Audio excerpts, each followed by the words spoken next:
How to create a playlist on YouTube. Hey everyone, welcome back to the channel. In today's video we're going to learn how we can create a playlist on YouTube, so make sure to watch the video till the very end. Now in order to create a playlist on YouTube, just open up the YouTube application and then you will see this type of interface.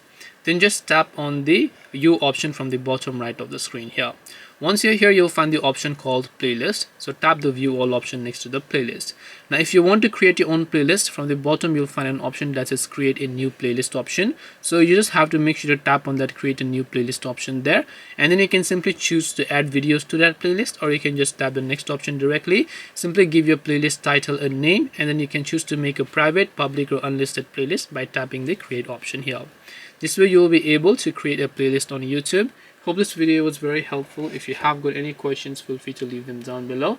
Thank you for watching till the very end of this tutorial, and see you soon in our next video.